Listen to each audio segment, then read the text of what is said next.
So it's no secret that I love gaming, but I, like many others, have found there to be a severe lack of game content from a certain father of fantasy's world.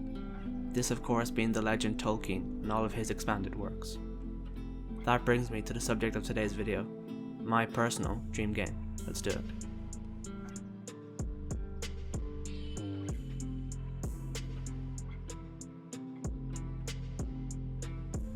Right, so firstly we decide who's going to be making this game.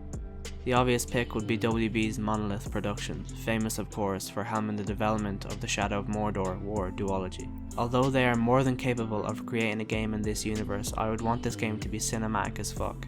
So like if say Naughty Dog or Sony Santa Monica somehow got the rights to make a Tolkien game, that would be dope. Obviously, that will never happen, so for the sake of this video, let's assume it's a Monolith game. This being the case, we would have a returning game engine, right? Or at least an updated version to fully encompass the combat and traversal style of an elf and Legolas in particular. You would have to account for the two daggers, his Mirkwood bow, and maybe even an elvish blade similar to that of Orcrist, wielded by Thorin Oakenshield during the quest for Erebor. The system used in Shadow of War worked quite well, so there wouldn't be too many changes to be made. Just remove the wraith stuff, add some cool new animations and fighting styles, and you're sorted. The Nemesis system would definitely make a return.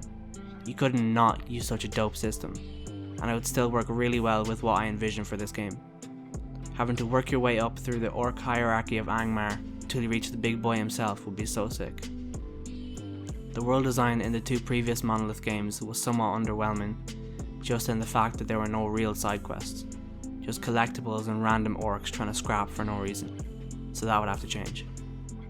The game would need proper side quest lines with developed characters and stories, but the game definitely doesn't need to be that long. Or at least if it was, make it justifiably so. After Valhalla, I'm really not trying to play another 100-hour game.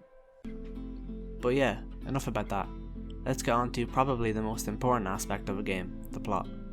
The idea is to have a game about our boy Legolas, everyone's favourite elf, and my personal favourite character in all of Tolkien's Legendarium.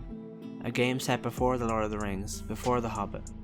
A game featuring a youthful Legolas during a time in his life that we know next to nothing about, which will give the developers the freedom to do just about whatever they want.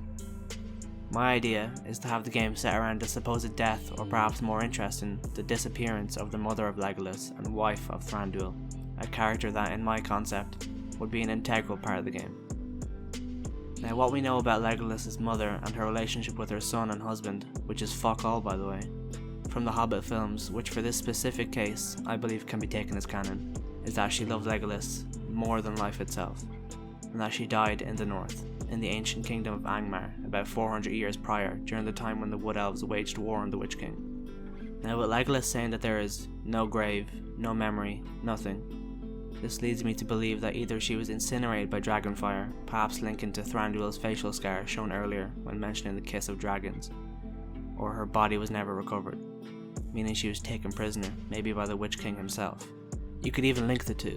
Maybe Thranduil believed her to have been killed by the dragon, but amidst the chaos she was taken and revived by the Witch King's forces, in the hopes of using her against Thranduil. So say this is the case. Thranduil, broken and defeated, returns to the Woodland Realm, informs Legolas of her death, but to hide his own pain, shuts the kingdom out and forbids even the speaking of her name. This would explain the no memory part. At this point, I would have a young brash Legolas sneaking off in search of what only he could find: answers, closure.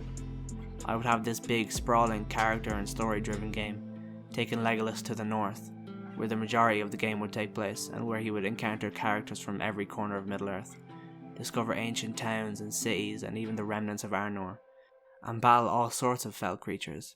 But at the end of this long journey of growth, mystery and truth, he would return home an altogether different man to the boy that left Mirkwood. He would return the wise and experienced warrior that we see in the Lord of the Rings trilogy and beyond. It would be very important to me that the player, although playing a fantasy game, would come away having experienced a true and relatable story about family, about an estranged father and son, a boy searching and fighting for the truth he needs to cope with the loss of his mother and all the intricacies and nuances that brings. At the end of the day, I'd want this game to mean something. not only to a diehard Tolkien fan, but even a regular person with regular problems looking to escape into this beautiful world that houses not just all these fantastical elements, but also real people with real connections. Connections that the player can latch onto and feel, more so than anything else. Because when we look back on all this, what matters, if not how we felt along the way? Thanks for watching, guys. Don't forget to like and subscribe. Goodbye and good night.